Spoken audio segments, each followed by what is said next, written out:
Hello again, everyone. Edwin Leonard back once again in this YouTube astrological segment. I'm going to be talking about Uranus square or opposition Chiron in the natal chart. Now, some of you may remember when I first started my YouTube astrology channel, I did a series on the aspects in the natal chart. They're a little bit concise. Some people may have referred to them as snappy, so what I decided to do was make another series on them in which the videos would be a little bit longer and more descriptive. So anyway, first thing up is if you have Uranus square or opposite Chiron in a natal chart, there may be difficulty in terms of finding the inspiration, which is Uranus, for helping and healing others, which is Chiron. Now, let's say, for example, if you have Chiron in Aries, there may be difficulty in helping and healing others in terms of their identity and finding their place in the world, new beginnings. It may be with matters of aggression or asserting oneself, or issues with confrontation or battles that one may have had with someone and they're trying to heal from them.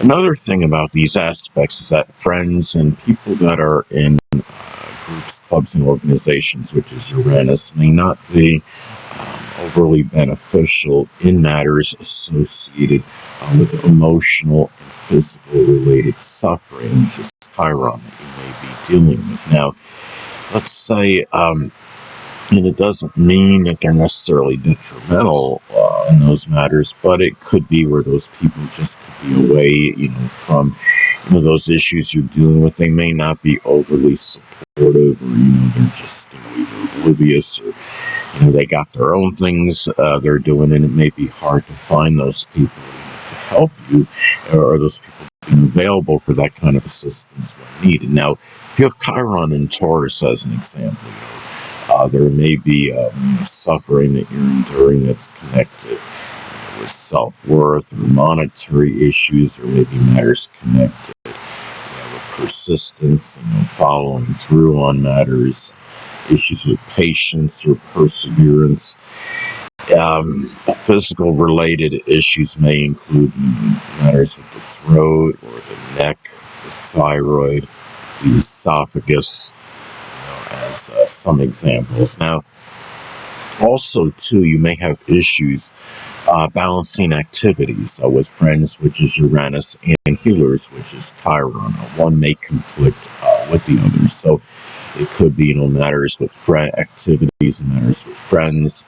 It may conflict with activities that involve healers. It could be the other way around. You could be dealing with healers, and whether it's physicians or whatever it might be, may conflict with your activities with your friends. So now let's say, for example, if Uranus is in Scorpio in your natal chart, one or more friends may actually be a Scorpio sun, moon, or ascendant person, or simply embody the characteristics of the sign. It could be people that are resourceful, resilient, empowering, transforming, incisive, probing, maybe caustic as well at the same time, maybe vengeful, manipulative, and jealous as well.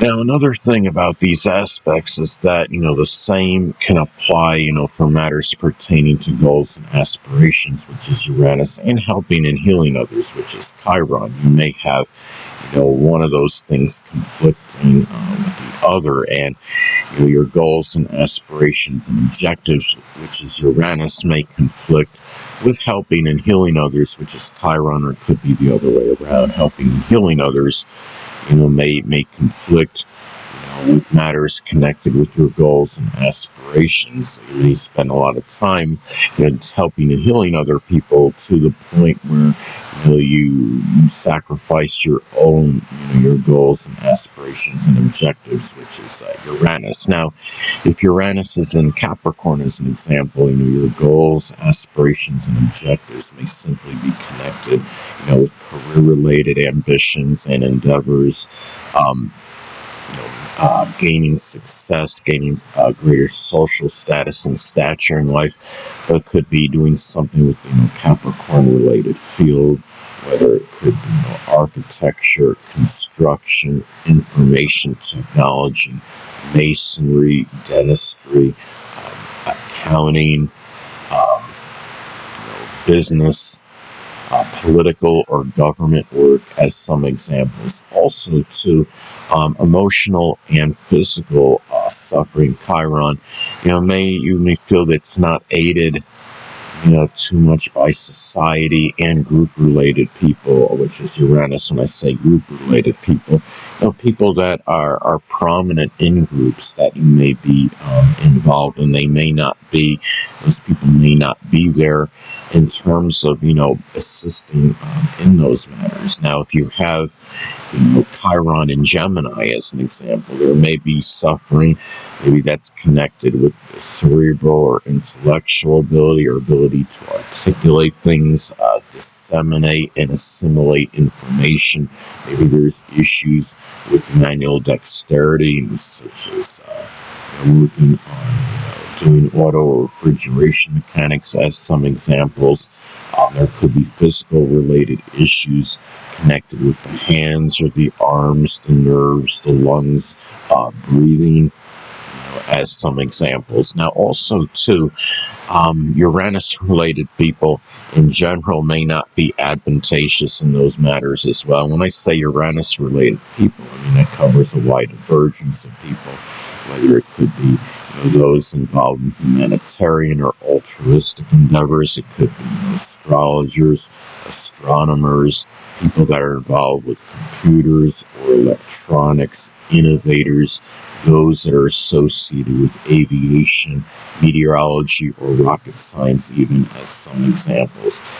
Also, too, issues with depleted self-esteem, which is Chiron, may not be benefited by the expression of ingenuity and even one's friendships, which is Uranus. Now, it doesn't mean that you don't.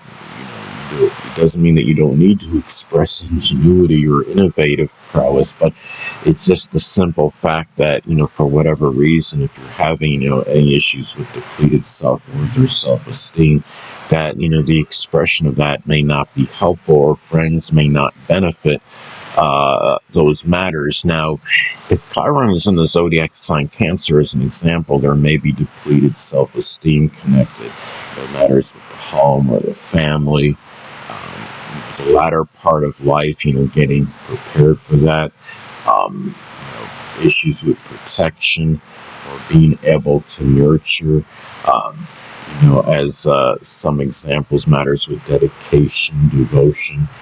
Also, too, and even the expression of unconditional love.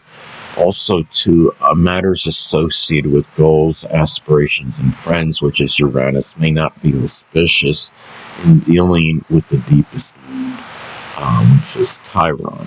Now, if Chiron, say is an Aquarius, as an example, that deepest wound may be connected with integrating with society, or matters with friendships or goals and aspirations, one's objectives, or matters with the future.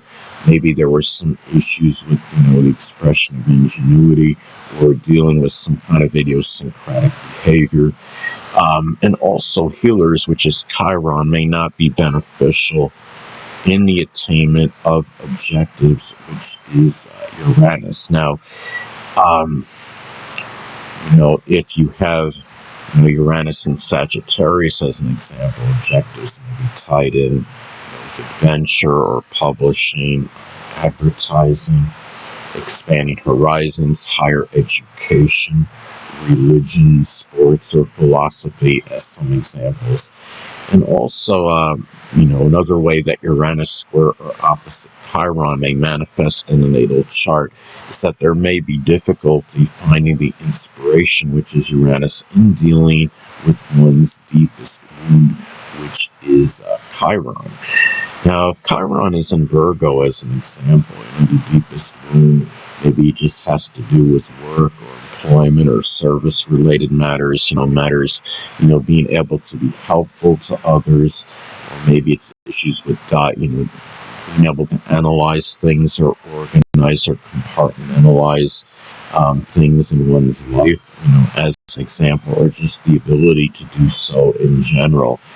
Also, too, if Chiron is retrograde, suffering that one may endure may be more internalized and suppressed in contrast to Chiron direct, and there may be more of an emphasis on self-healing. So if Chiron is in Libra, as an example, and it's retrograde in a natal chart, there may be, the suffering, may be, more connected with relationships or finding balance and harmony in one's life.